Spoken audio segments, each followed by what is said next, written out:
오늘 이 시간에는 귀인이라는 제목으로 말씀의 은혜를 나누도록 하겠습니다.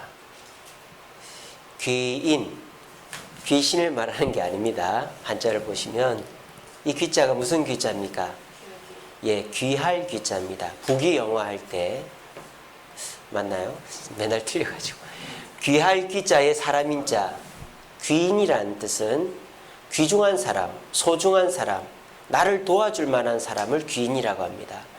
최근에 나온 영화 중에 귀인이라는 단어가 많이 나온 영화가 하나 있죠. 신과 함께라는 영화 보신 분 계실 겁니다. 하정우라는 영화 배우가 저승사자인데 사람을 저승으로 이끌어가는데 귀인을 50명인가를 이끌면 환생한다. 그런 이야기잖아요. 그래서 귀인, 억울하게 죽은 사람을 변호해서 환생케 하는 임무를 띠는 그런 이야기가 신과 함께라는 영화였죠. 거기서 귀인이라는 단어가 나와요. 그래서 귀인이라는 것은 이 땅에서든 저승에서든 사람들한테 인정받고 도움이 되고 소중하고 가까이 있는 좋은 사람을 귀인이라고 합니다. 오늘 성경에는 귀인이라고 부를 법한 사람이 나옵니다. 자, 여기 서 있는 사람은 다윗입니다. 그리고 여기 있는 사람은 제사장, 높 땅의 제사장 아히멜렉입니다. 그리고 이 뒤에 있는 사람, 숨어서 지켜보고 있는 사람은 도액이라는 사람으로 사울의 신하입니다. 이 사람을 여기에 그려놓은 이유는 이 다음 사건에 필요한 사람이기 때문입니다. 자, 여러분, 다윗은 귀인이 맞습니까? 아닙니까? 김진순 권사님, 다윗은 귀중하고 소중한 사람 맞습니까? 아닙니까? 네가 김진순 권사님이냐? 김진순 권사님 맞습니까? 아닙니까? 귀중한 사람이죠. 다윗은 왜 아버지를 못하고 어머니를 못하는? 예. 다윗은 이스라엘에서 최고의 왕이잖아요. 그리고 다윗은 지금 이스라엘 국기가 중간에 별 하나 있는데 그 별이 바로 이 다윗 별을 뜻하는 거 아닙니까? 다윗은 이스라엘에서 귀인 중에서도 최고의 귀인이죠. 소중한 사람이고 도움이 되는 사람이고 가까이 하고 싶은 사람입니다. 그런데 오늘 이 그림에서 다윗은 귀인이 아닙니다. 다윗은 가까이 해서는 안 될 사람입니다. 다윗은 아주 위험한 사람입니다. 왠지 아십니까? 다윗은 지금 거짓말을 하고 있기 때문입니다. 자, 오늘 21장 1절에 보면 제사장이 다윗에게 묻습니다. 아히멜렉이 떨며 다윗을 영접하여 그에게 이르되, 아히멜렉이 다윗에게 이렇게 얘기했어요.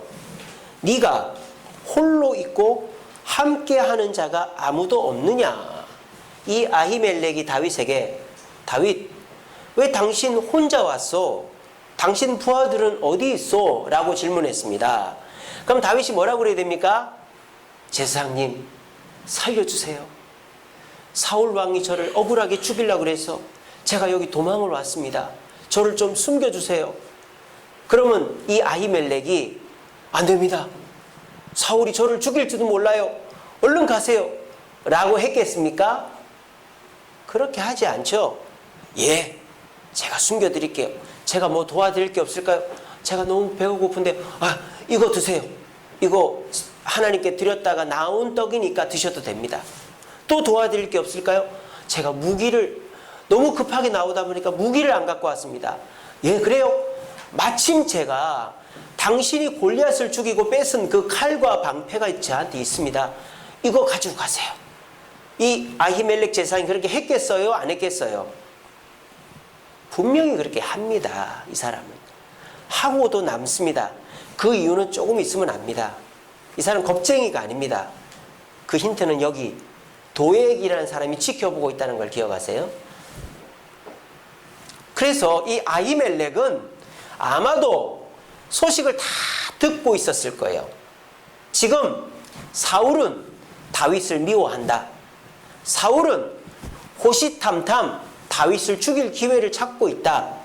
그의 딸 미갈도 다윗을 죽일 핑계를 삼아서 죽이려다가 다윗이 블레셋 군대를 죽이고 와서 어쩔 수 없이 죽었다. 이미 이스라엘 땅에 소문이 쫙 퍼졌을 것이고 이 아히멜렉도 들었을 거예요. 그런데 시한폭탄과 같은 다윗이 자기에게 떡하니 왔단 말이에요. 여러분 옛날 게임 중에 폭탄 돌리는 거 있지 않습니까? 막 돌리면서 뻥 터지면 자기가 걸리는 거. 이 다윗은 귀인임에는 분명하지만 지금 아히멜렉 앞에 있는 이 다윗은 귀인이 아닙니다. 시한폭탄입니다. 그럼 이 아히멜렉은 어떻게 해야 됩니까? 이 다윗을 보내야 됩니다. 그런데 이 아히멜렉은 다윗을 보내지 않을 마음을 갖고 있었어요. 그리고 묻습니다. 다윗, 왜 당신 혼자 왔어? 그러면 다윗이 이 사람이 내 소문을 들었구나 하면서 사실은 내가 도망쳤습니다 라고 말하면 될 텐데 다윗은 지금 거짓말을 하고 있습니다. 뭐라고 합니까? 내가 혼자 온 게 아니라 사울 왕의 밀명을 띄고 왔고 내 부하들은 이곳 저곳에 있습니다. 2절에 보면 다윗이 이렇게 얘기합니다. 왕이 내게 이를 명령하고 이르기를 내가 너를 보내는 것과 내 명령은 아무것도 사람에게 알리지 말라 하시기로 내가 나의 소년들을 이러이러한 곳에서 만나자고 말했습니다 라고 얘기하는 거예요. 이거 참말입니까? 거짓말입니까? 새빨간 거짓말이죠. 다윗이 지금 거짓말을 하고 있어요. 다윗은 거짓말을 잘 안 하는 사람입니다. 나단 선지자가 와서 당신이 밧세바를 범했지요? 라고 했을 때도 왕인데 무릎 꿇고 눈물을 흘리며 내가 잘못했다고 했던 사람이 다윗입니다.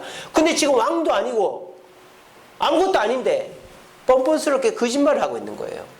그러므로 다윗은 지금 귀인이 아닙니다. 거짓말쟁이, 도망자입니다. 근데 이 아히멜렉은 다윗을 귀인으로 맞이하고 있는 거예요. 그리고 다윗이 왜 최악의 상황입니까? 다윗은 지금 자기가 부릴 욕심은 다 부리고 있는 거예요. 어떤 욕심? 이제 다윗이 너무 배가 고프단 말이에요. 도망을 쳤으니까. 먹을 게 좀 없습니까? 하나님의 전에 바쳤던 떡밖에 없습니다. 신앙심이 깊었던 다윗이라면 하나님의 것이군요. 다윗이 율법을 모릅니까? 하나님의 것은 누구만 먹을 수 있습니까? 제사장만 먹을 수 있습니다. 그렇군요. 알겠습니다. 그럼 다른 거 없습니까? 이래야 될 거 아니에요. 다윗이 뭐라 그럽니까? 우리가 정결하니 내 소년들도 정결하니 그거 다 뭐 해주세요? 테이크아웃 해주세요 이러는 거예요. 지금 싸주세요 이러는 거예요. 왜? 자기가 도망을 쳐야 되니까, 먼 길을 가야 되니까 테이크아웃 해달라는 거예요. 이거 말이 되는 겁니까? 평소에 다윗이라고는 전혀 귀신이 쓰인 거죠. 지금은 완전히 평소의 다윗이 아니에요. 완전히 제정신이 아닌 거죠. 지금 하나님께 바친 것이고 제사장들만 먹어야 되는 빵을 테이크아웃 해달라니 이게 말이 됩니까? 그런데 다윗은 욕심을 부리고 있는 거예요. 자, 먹을 것만 욕심을 부리는 게 아닙니다. 뭐까지 욕심을 부립니까? 뭐까지? 무기까지. 왜? 자기가 지금 무기가 없기 때문에. 여러분, 다윗이 언제 무기 갖고 싸웠습니까? 다윗이 골리앗을 물리칠 때 무기 갖고 싸웠습니까? 다윗은 골리앗을 물리칠 때 물맷돌과 지팡이 갖고 싸웠습니다. 근데 지금 다윗은 제정신이 아니니까 무기를 찾고 있는 거예요. 그러니까 이 제사장 아히멜렉이 뭐라 합니까? 당신이 물리친 그 골리앗의 무기밖에 없습니다. 이때 다윗은 정신을 차렸어야죠. 그렇지. 내가 골리앗을 물리칠 때 무기로 물리친 게 아니라 하나님의 능력으로 물리쳤지. 제가 잠깐 헛된 생각을 했군요. 제사장님, 그건 여기서 보관해 주세요 하고 갔어야죠. 근데 다윗은 뭐라 그럽니까? 8절에 보니까 왕의 일이 급함으로 또 거짓말하고 있어요. 왕의 일이 급함. 왕이 언제 다윗한테 일을 맡겼습니까? 다윗을 잡아 죽이려고 하는데 왕의 일이 급함으로 내가 내 칼과 무기를 가지지 못하였나이다. 그러면서 그거를 나에게 달라는 거예요. 참, 다윗이 정말 비참하죠. 한심하죠. 이런 다윗의 모습은 한 번도 없었어요. 지금 다윗은 최악의 상황인 것입니다. 다윗 인생이 이렇게 최악으로 떨어져 본 적은 없어요. 근데 이 아히멜렉은 힌트를 자꾸 주잖아요. 이 떡은 하나님께 바친 떡입니다. 그건 뭔 말이에요? 당신 먹으면 안 된다는 뜻이죠.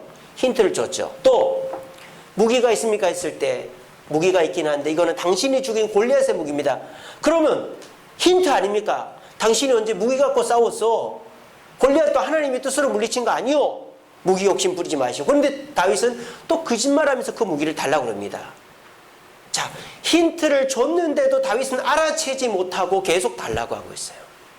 자, 그런데요, 이 아히멜렉은 지금 이 사람이 지켜보고 있다는 것을 알고 있었습니다. 이 사람이 누구라고 제가 그랬습니까? 아까 도액이라고 그랬죠? 이 도액이 누구라고 소개되어 있습니까? 7절에 보니까 지금 힌트를 주지 않습니까? 에스라가 이 사무엘상 이 도액이라는 사람이 누구냐? 에돔 사람이고 사울의 목자장이었더라. 그러니까 사울의 양, 소, 가축을 책임지는 사람이었어요. 그 사람이 어떤 영문인지 여기 와 있단 말이에요, 지금. 뭐 사울이 하나님께 드릴 가축을 이 사람을 통해 보냈겠죠. 그러면 이 아히멜렉은 지금 이 도액이라는 사울의 측근이 자기 곁에 와 있고 여기 와서 들을 수도 있다는 거 알고 있으면서도 지금 다윗을 도와주고 있다는 것은 무슨 말일까요? 내 목숨이 위태로워져도 나는 괜찮다는 뜻입니다. 자기 목을 걸고 다윗을 도와주는 거예요. 그리고 이 사람이 진짜 자기 목을 걸었다라는 증거가 어디 나옵니까? 22장에 가면 이 도액이라는 놈이 사울 왕에게 고발합니다. 전하, 높당 제사장 아히멜렉 아시죠? 내가 재물 보냈잖아. 그 사람이 다윗에게 음식을 주고 칼을 줬습니다. 뭐야? 그놈 불러. 너 왜 그랬어? 그러니까 이 아히멜렉이 전하, 저는 모르고 한 일입니다. 살려주세요. 이렇게 하지도 않고 뭐라고 하는지 압니까? 14절 보세요. 아히멜렉이 사울 왕에게 대답하여 이르되 왕의 모든 신하 중 다윗같이 충실한 자가 누구인지요? 그는 왕의 사위고 호위대장도 되고 왕실을 존귀하게 여기는 자 아닙니까? 근데 그 사람을 왜 죽이려고 하십니까? 이 아히멜렉은 애초부터 목숨을 걸고 다윗을 도와주었던 것입니다. 근데 이런 아히멜렉을 보기 좋게 속여먹은 사람이 다윗이었어요. 또 다윗의 최악이 뭡니까? 여러분, 이렇게까지 했으면 잘 살아야 될 거 아닙니까? 여러분, 부모한테 거짓말하고 부모 속썩이고 부모 돈 가지고 가면 잘 살아야 될 거 아니에요. 그런데 다윗이 어디로 갑니까? 그거 가지고 죄 짓는 자리로 가버리는 거예요. 어디로? 블레셋 땅으로 도망을 쳤어요. 그리고 블레셋 왕에게 가가지고 충성하려고 간 거예요. 얼마나 부끄럽습니까? 얼마나 비참합니까? 마치 자식이 부모 돈 다 챙겨가지고 도망쳐가지고 술집이나 가고 자기 하고 싶은 거 다 하다가 돈 다 털어먹는 그런 삶과 똑같은 거예요. 지금 다윗은 최악 중에 최악입니다. 절대 귀인이 아닙니다. 나쁜 놈입니다. 썩을 놈입니다. 욕심꾸러기입니다. 얻어 죽어야 될 놈입니다. 블레셋 땅에 가가지고 날 좀 받아주시오. 골리앗 칼을 뻔히 차고 말이죠. 모르겠습니까? 여러분, 칼은 그 당시 가보입니다. 칼을 보면 그 사람 집안이 누구인 줄 압니다. 골리앗의 칼을 차고 있었다는 건 뭔 뜻이에요? 자기가 다윗이라는 걸 뻔히 드러내고 있는 거예요. 얼마나 어리석습니까, 다윗이. 그렇게 나쁜 짓을 하고 있는 게 다윗입니다. 근데 이 다윗이 거짓말을 대놓고 하고 하나님의 빵을 테이크아웃 할 뿐만 아니라 자기가 죽인 그 골리앗의 무기를 또 가지고 블레셋 땅으로 도망간 이 다윗을 이 아히멜렉 제사장은 뭐로 여겼다? 뭐로 여겼다? 귀인으로 여겼다라는 거예요. 귀중한 사람, 소중한 사람으로 여겼다. 세상 사람들은 나를 도와줄 것 같은 사람을 귀인으로 여기고 내게 소중한 사람, 자식들, 부모, 형제, 소중한 사람을 귀인으로 여기고 그리고 내 가까이 있는 사람을 귀인으로 여기지만 이 아히멜렉의 귀인의 기준은 달랐다는 거예요. 자, 그러면 아히멜렉은 이렇게 거짓말장이고 욕심꾸러기고 죄 짓는 곳으로 간 다윗을 왜 귀인으로 여기고 도와줬을까요?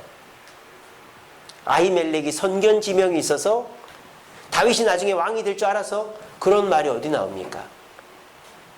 다윗과 아히멜렉이 어떤 친분이 있어서 그런 말이 어디 나옵니까? 아히멜렉은 다윗을 기대하지 않았습니다. 아히멜렉은 다윗을 존경하지 않았습니다. 아히멜렉은 실망했습니다. 왜? 거짓말하니까. 대놓고 거짓말하니까. 아히멜렉은 다윗 때문에 죽었습니다. 아히멜렉은 다윗에게 기대하지도 않았고 친분도 없고 귀인으로 여길 아무런 법적 근거, 관계적 근거가 없습니다. 근데 이 아히멜렉은 왜 다윗을 귀인으로 여겨 주었을까요? 이거 하나예요. 같이 읽어봅시다. 시작. 너희는 나그네를 사랑하라. 이게 누가 하신 말씀이에요? 누가 하신 말씀이에요? 하나님이 하신 말씀 아닙니까? 심지어는요, 하나님이 출애굽기에 보면은 22장 1절에 이런 말씀이 있어요. 나그네 중에서 어떤 나그네? 이방 나그네도 압제하지 마라 그랬습니다.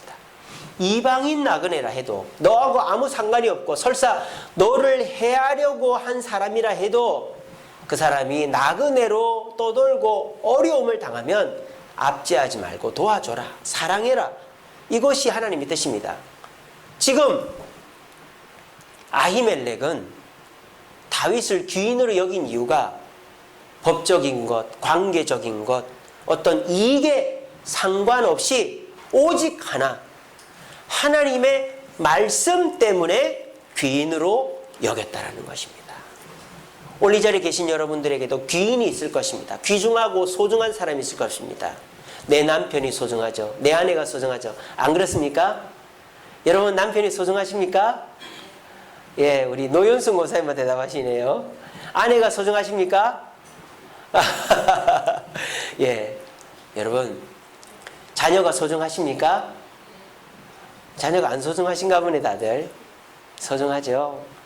나는 굶어도 자식은 먹이고, 옛날에 그런 얘기 있잖아요. 마실 물이 없을 때 부모가 어떻게 한다고요? 내 동맥을 끊어가지고 자식한테 내 피를 마시게 하는 게 부모 아닙니까? 나는 굶어도 내 허벅다리를 끊어가지고 쌀을 사서 자식은 먹이지 않습니까? 부모는 먹이지 않습니까? 여러분, 저와 여러분들이 소중하게 여기는 사람, 남편이고 아내고 자녀고 또 나를 도와줄 것 같은 사람, 그런 사람들 우리 소중하게 여기지 않습니까? 그런데 여러분들은 이런 사람 소중하게 여길 수 있습니까? 거짓말하는 사람 귀인으로 여깁니까? 욕심 부리는 사람 귀인으로 여깁니까? 나한테 피해를 주는 사람 귀인으로 여깁니까? 아무리 예전에 잘 나가던 사람이라도 지금 당장 나한테 도움이 안 되면 여러분 귀인으로 여깁니까? 우리 여기지 않잖아요. 솔직하게. 왜 그렇습니까? 여전히 저와 여러분들도 세상의 기준에서 귀인과 도움이 되는 사람과 불필요한 사람을 가르고 있기 때문입니다. 제가 가까운 지인과 대화할 일이 있었는데 그분이 저한테 물어보더라고요. 목사님한테 소중한 사람은 누굽니까? 목사님한테 소중한 만남은 어떤 만남입니까? 물어보더라고요. 왜냐하면 그분이 목사님은 만날 사람도 많을 텐데 왜 저같이 목사님 교회 안 나오는 사람도 만나 주십니까? 그러는 거예요. 목사님 교인도 만나기도 바쁘고 챙길 사람 많을 텐데 왜 저까지 챙겨주십니까? 그 말이죠. 거기에 제가 뭐라고 답을 했을까요? 저는 모든 만남이 소중합니다 라고 얘기했습니다. 한 번은 어떤 분이 저한테 와서 자기에 대해서 소개를 하는데 전부 다 거짓말이에요. 딱 보니까 표가 나요.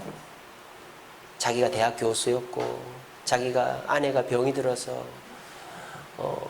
어떻게 했는데 집을 팔고 뭐 그렇게 해서 지금 아들이랑 여기 단칸방에 사는데 아이가 군대를 갔고 그래서 아들이 나올 때가 얼마가 안 됐는데 나오면 이제 아들이 좋은 대학에 취직을 하고 하면 내가 이 교회를 나올 거라고 말도 엄청 잘해요.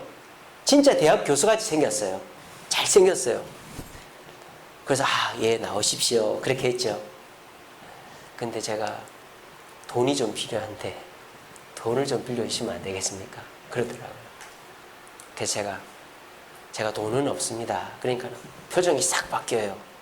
그러면서 저하고 제 애가 여기 나올 건데도 그렇게 하실 겁니까? 막 그러더라고요.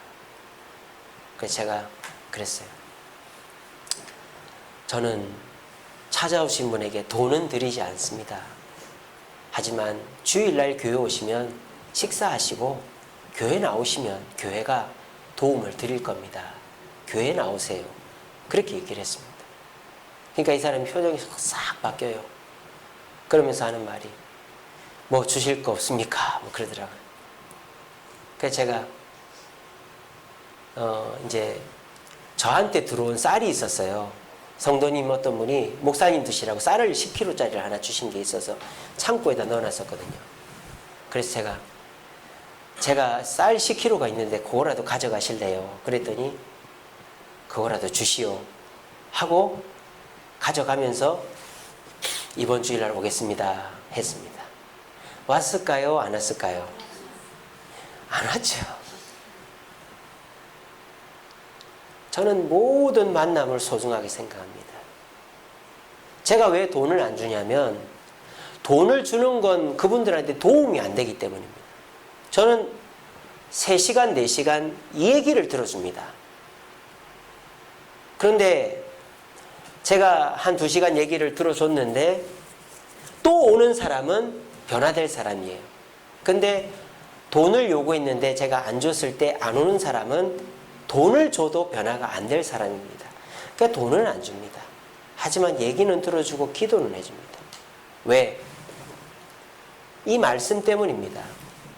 그 사람이 진짜 교회를 나올런지 또 그 사람이 날 이용해 먹을런지 그 사람이 거짓말하고 있는 거 다 알고 있습니다만 그 사람의 입장에서 생각해주고 사랑하고 하는 마음으로 누가 오더라도 그 사람을 사랑해야 되겠다는 마음을 가지고 있습니다.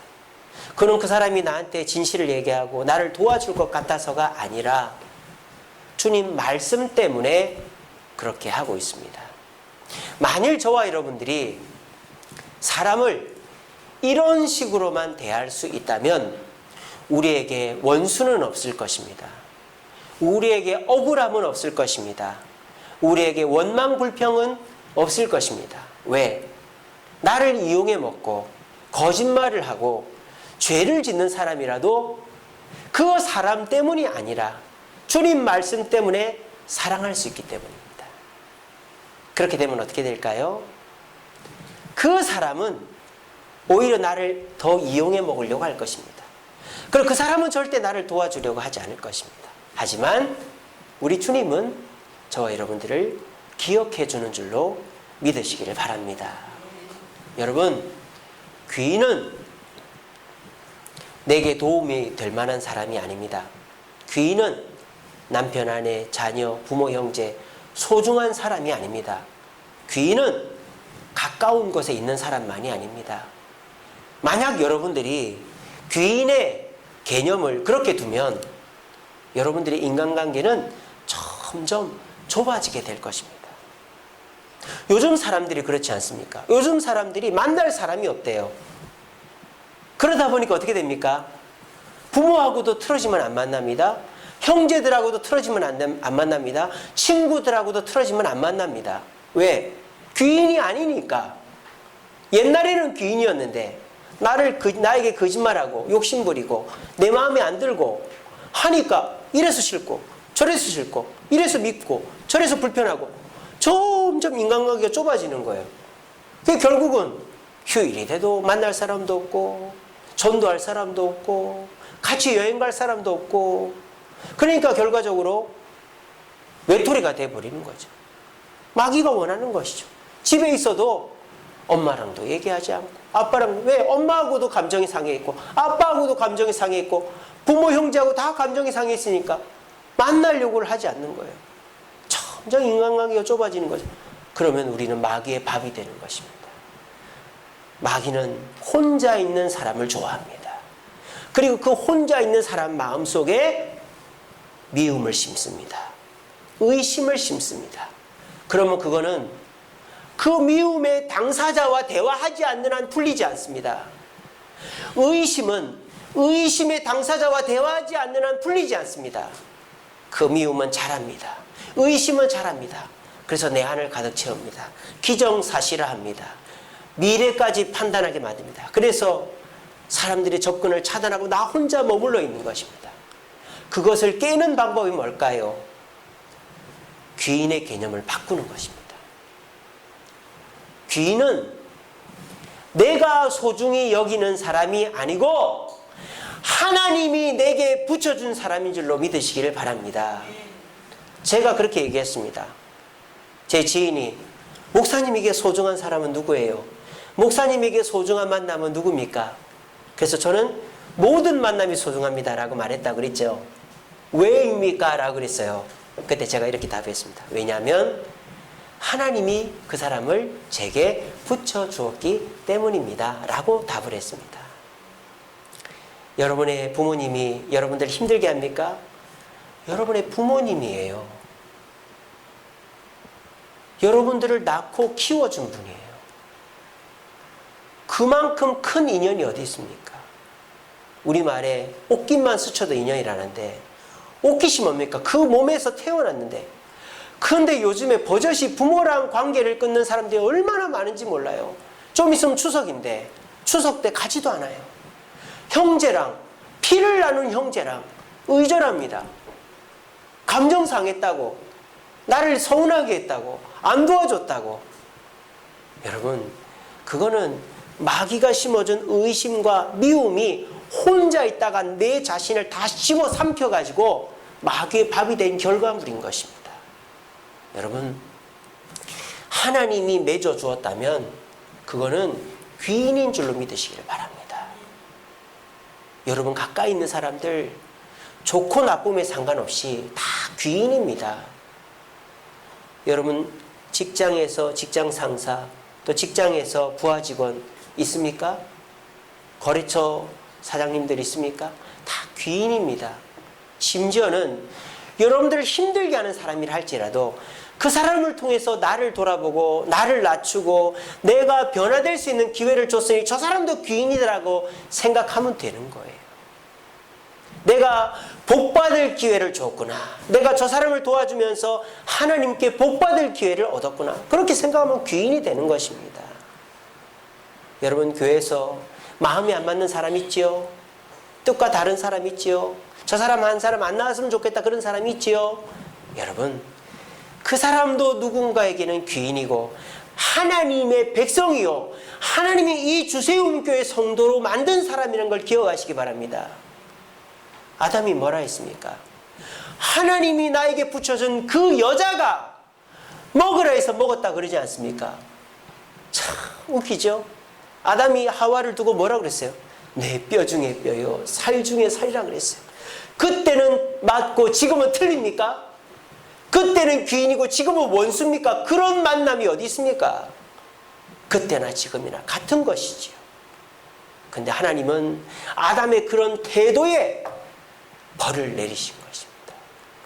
여러분 귀인은 내가 좋고 나쁨에 상관없이 하나님이 내 곁에 머물게 하시고 나와 관계하게 한 사람은 다 귀인이다. 왜? 나그네조차도 옷깃만 스친 사람도 뭐하라? 사랑하라 하셨는데 어찌 내 아내를, 어찌 내 남편을, 어찌 내 몸에서 낳은 내 자녀를, 어찌 나와 피를 나눈 형제를 미워할 수 있단 말입니까?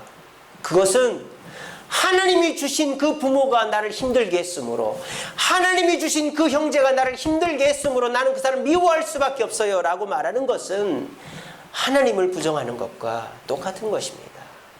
이 시간에 여러분 분명히 아십시오. 귀인은 내 주변에 있는 모든 사람입니다. 그리고 지금부터 내 주변에 있는 모든 사람들의 좋은 점을 찾아보시기 바랍니다. 어떤 분은 생각만 해도 좋은 분이 있을 수 있죠. 근데 어떤 분은 아무리 생각을 해도 안 좋은 것만 보이는 분이 계실 거예요. 그런 분이라 할지라도 숨은 그림 찾듯이라도 좋은 점을 찾으세요. 발가락이 닮았다라는 소설이 있습니다. 내 자식이 아니에요. 내 아내가 다른 남자랑 바람을 피워가지고 낳은 애예요. 근데 그 남자는 그 애를 포기하지 않고 자기 아내를 포기하지 않으려고 뭐라 그래? 이놈 나랑 발가락이 닮았네 이러는 거예요. 얼마나 비참합니까? 자조 섞인 그런 소설이죠. 여러분들이 그런 마음이 있습니까? 부모님이 나를 힘들게 해도 그래도 내 부모님이다. 나를 낳아주셨다. 그런 마음이 있습니까? 내 언니가, 오빠가, 누나가, 형이 나를 힘들게 해도 그래도 나하고 같이 자란, 같이 밥 먹은 형제다. 그런 마음이 있습니까? 저 성도는 우리 교회 힘들게만 하고 서로 원망불평만 하게 하는데 그래도 저 성도는 하나님의 백성이다. 천국과 만날 사람이다. 그런 마음이 있습니까?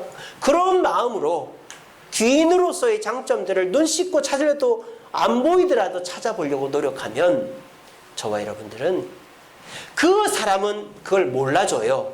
하지만 말씀을 지켜 사랑하려고 애쓴 그 사람에게 하나님은 복의 복을 더해 주실 줄로 이 시간에 믿으시길 바랍니다. 우리가 그런 얘기합니다. 전도할 사람이 없다. 예, 전도할 사람이 없죠. 근데 여러분, 왜 전도할 사람이 없습니까? 여러분이 미워하는 그 사람들, 이 사람은 우리 교회 안 나와야 된다고 하는 그 사람들도 전도해야 될 사람 아닙니까? 왜 그 사람은 교회 나오면 안 됩니까? 그런 사람은 없습니다. 수고하고 무거운 짐진 자들아 다 내게 오라 했는데 이 사람은 우리 교회 와도 되고 이 사람은 안 된다라는 사람이 세상에 어디 있습니까? 전도 대상자가 없는 게 아니라 내 마음에 드는 사람이 없을 뿐이죠. 내 주변에 있는 사람을 다 귀인으로 여기면 이 사람도 예수 믿어야 되고 저 사람도 예수 믿어야 되고 누구도 교회 나와야 된다는 마음이 들므로 우리는 10월 셋째 주 주일날 사람을 초대하는 것입니다. 이 시간 귀인의 개념, 다윗이 지금은 귀인이지만 아히멜렉 앞에 선 다윗은 최악 중에 최악입니다. 거짓말쟁이고 욕심꾸러기고 죄를 밥 먹듯이 지는 사람이었습니다. 하지만 아히멜렉은 그런 다윗도 목숨을 걸고 귀인으로 여겨주었습니다. 오늘 이 자리에 계신 저와 여러분들도 하나님의 말씀 때문에 나를 힘들게 하고 괴롭히는 사람이라 할지라도 불쌍히 여기고 그 사람에게도 복음을 전함으로 귀인으로 하나님 말씀 때문에 귀인으로 여겨 하나님의 복의 복을 받을 수 있는 저와 여러분 되기를 간절히 바랍니다. 왜 우리가 이렇게 해야 됩니까? 그리고 이렇게 해야 된 이유가 무엇일까요? 이것은 우리의 사명이기 때문입니다. 제사장의 사명은 무엇입니까? 제사장은 판단하는 사람이 아닙니다. 제사장은 정죄하는 사람이 아닙니다. 제사장은 야단치는 사람이 아닙니다. 제사장은 용서해주고 돌봐주고 보호해주는 사람이 제사장입니다. 이 사람은 제사장입니다. 다윗이 거짓말하고 있는 거 알고 욕심 부리는 거 알지만 제사장이기 때문에 보호해준 겁니다. 여러분들은 무엇입니까? 우리는 무엇이죠? 왕같은 선지자입니까? 왕같은 제사장이라 그랬지 않습니까? 여러분들은 제사장입니다. 여러분은 선지자가 아닙니다. 선지자는 목회자들이 선지자입니다. 우리는 왕이 아닙니다. 오직 이 나라의 이 지구의 우리의 왕은 하나님이십니다. 우리는 왕같은 권세를 가지고 있지만 우린 제사장들입니다. 제사장의 사명은 용서하는 것이지 판단하고 정죄하고 원망하고 불평하는 것이 아닙니다. 근데 요즘은 모두가 왕입니다. 모두가 군림합니다. 자기가 법입니다. 모두가 선지자입니다. 모두가 비판합니다. 그러니까 모두가 하나 될 수가 없는 것입니다. 모두가 똑똑합니다. 모두가 자기 기준을 갖고 있습니다. 그러니까 모두가 한꺼번에 망하는 것입니다. 여러분 기억하십시오. 우리는 제사장입니다. 우리는 상대방의 허물을 끄집어내서 정죄하는 사람이 아니라 상대방의 장점을 찾아서 귀인으로 섬겨줘야 될 사람입니다. 그 사명을 감당할 때 우리는 복을 받는 것입니다. 왜 우리가 죄인이라도 귀인으로 여겨야 됩니까? 그 사람에게 희망이 있기 때문입니다. 여러분 이렇게 생각해 보십시오. 여러분 주변에 최악 중에 최악인 사람이 있을 거예요. 이 사람이 이렇게 나라까지 떨어질지 몰랐다. 이 사람이 이렇게까지 비참해질지 몰랐다. 이 사람이 이렇게 형편없을지 몰랐다. 그런 평가가 되는 사람이 있을 수 있어요. 그러면 이렇게 생각해 보십시오. 이 사람이 더 이상 떨어질 데가 없다면 어떻게 될 겁니까? 이제는 뭐 할 거예요? 올라갈 거 아닙니까? 그거를 생각하시면 되는 거예요. 여러분 부모님이 최악입니까? 여러분 형제가 최악입니까? 여러분 직장의 상사가 최악입니까? 여러분의 교회 성도가 최악입니까? 물론 더 떨어질 수도 있겠죠. 하지만 이제는 더 떨어질 것이 없을 것이다. 이제 저 사람 좋아지겠지. 희망을 품으시기 바랍니다. 희망을 품으세요.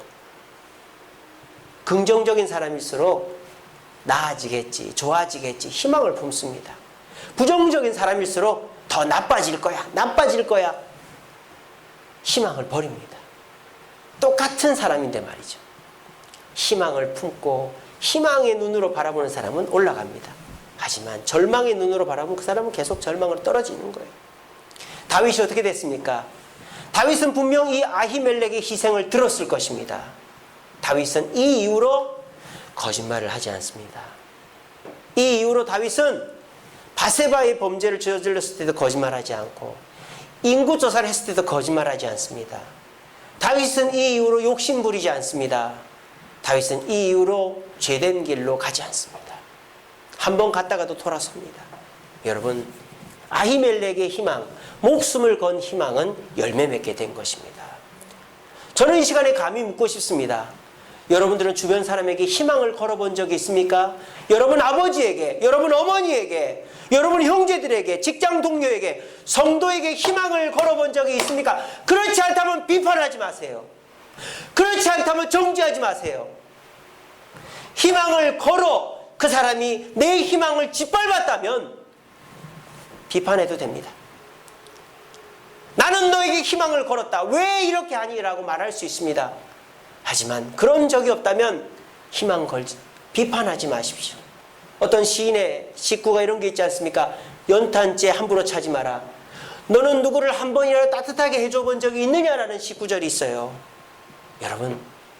여러분 주변에 있는 사람 함부로 비판하지 마십시오.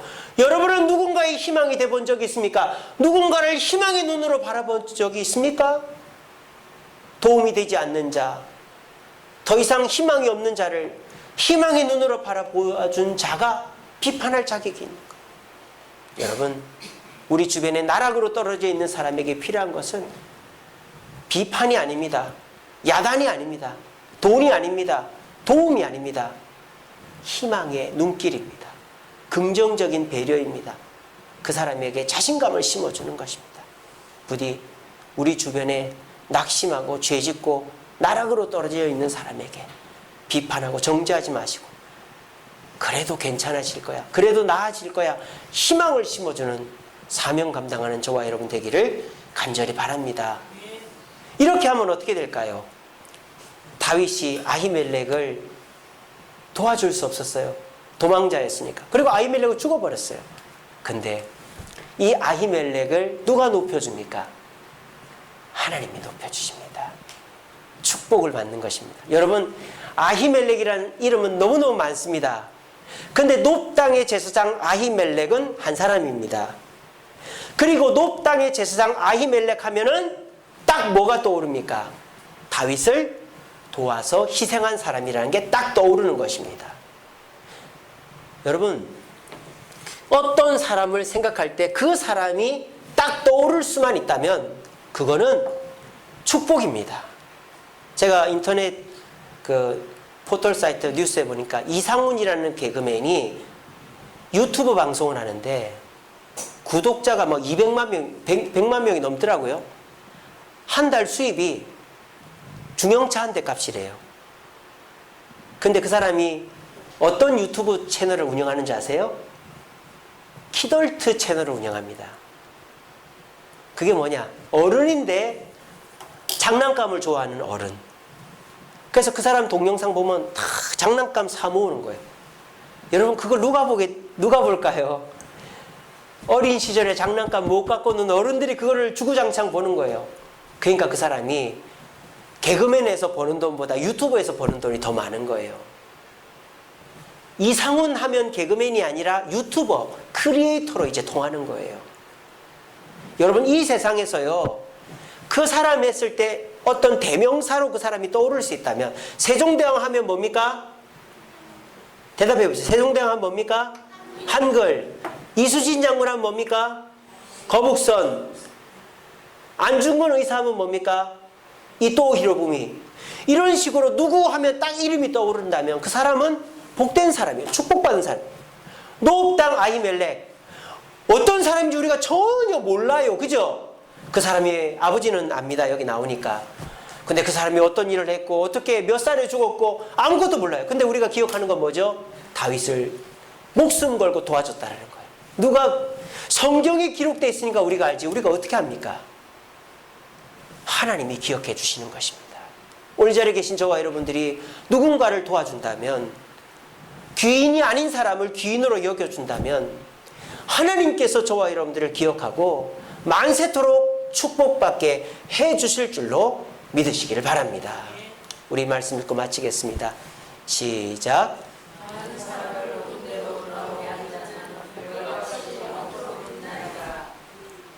다니엘서에 나오는 말씀이죠. 저와 여러분들은 이 세상 사는 목적이 무엇입니까? 요즘 사람들은 다 나 중심적이죠. 내가 편안하고 내가 행복하고 내가 만족스러워. 일단 그것이 되고 그 다음에 결혼도 자녀도 그 다음이죠. 그래서 내가 만족할 만한 수입이 안 되면 결혼도 미루고, 결혼을 했는데 부부가 쓸 만한 돈이, 만족스러운 돈이 안 되면 딩크족이라죠. 더블 인컴 노 키즈. 첫 글자를 따서 자녀도 안 낳는 거예요. 모두가 자기중심적으로 바뀌어버린 거예요. 내가 돈을 벌어야 되는데 내가 돈 버는데 방해가 되면 교회도 안 나오는 거예요. 세상이 그렇게 돼버린 것이죠. 그런 세상에서 우리는 주님이 원하시는 인생과는 정반대의 길을 가고 있는 것입니다. 왜? 주님이 원하시는 건 뭡니까? 돈이 아닙니다. 내 행복과 평안이 아닙니다. 내가 유명한 사람 되는 게 아닙니다. 주님이 원하는 게 뭐죠? 많은 사람을 옳은 대로 돌아오게 하는 것입니다. 구약시대도 그랬고 신약시대도 그랬습니다. 구약시대의 주님의 족장들 보십시오. 아브라함, 이삭, 야곱, 요셉, 모세, 다윗, 아론 다 보면은 사람을 주님께로 인도한 사람이지 그 사람이 뭐 대단한 일을 한 사람이 아니에요. 그리고 예수님 뭐라 했습니까? 땅끝까지 복음을 전하라고 했습니다. 많은 사람을 주님께로 인도하는 자는 우리 주님이 빛나게 하신다라고 그랬습니다. 거꾸로 얘기하면 내가 이거 말고, 많은 사람을 주님께로 돌아오게 하는 거 말고, 내가 예배생활, 헌금생활, 봉사생활, 또 내가 유명한 사람 돼서 모든 영광 하나님께 돌립니다, 이런 거, 요거 말고 다른 거를 열심히 할 수도 있겠죠. 하지만 그렇게 한 사람을 주님이 빛나게 하시지는 않는다라는 거예요. 오늘 이 시간 저와 여러분들의 삶 속에 사람이 얼마나 소중한가 하는 것을 깨달으시기 바랍니다.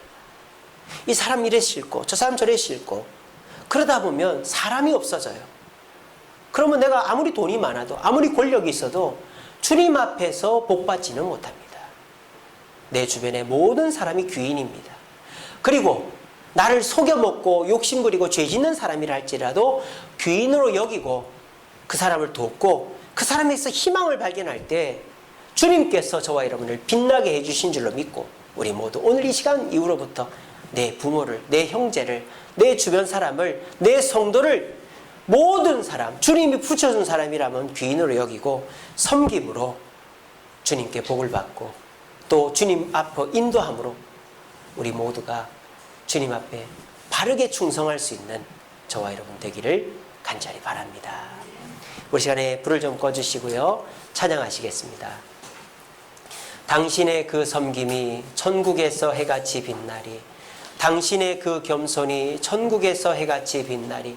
당신의 그 믿음이 천국에서 해같이 빛나리. 당신의 그 충성이 천국에서 해같이 빛나리. 주님이 기억하시면 족하리. 예수님 사랑으로 가득한 모습, 천사도 흠모하는 아름다운 그 모습, 천국에서 해같이 빛나리. 여러분 기억하십시오. 우리는 이 땅에서 이 땅에서 승부를 보는 사람이 아닙니다. 우리는 천국에서 면류관 받을 사람입니다. 그러려면 주님의 말씀대로 살아야 되겠죠.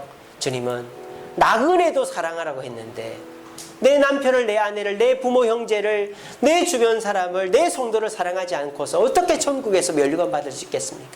우리는 제사장입니다. 선지자가 아닙니다. 우리는 모든 사람에게서 희망을 발견하고 그 사람을 섬길 때 우리 주님 우리에게 축복해 주십니다. 우리 그 믿음 가지고 주여, 내가 오늘부터 귀인의 개념을 바꾸겠습니다. 모든 사람 섬기겠습니다. 나를 붙잡아 주시고 나를 도와주소서. 고백하는 마음으로 이 찬양 주님께 드리겠습니다. 당신의 그 섬김이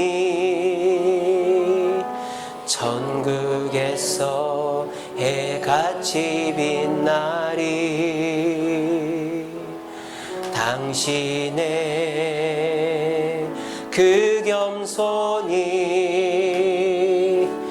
천국에서 해같이 빛나리. 당신의 그 믿음이 천국에서 해같이 빛나리. 당신의 그 충성이 천국에서 해같이 빛나리. 주님이 기억하시면 족하리. 예수님 사랑으로 가득한 모습, 천사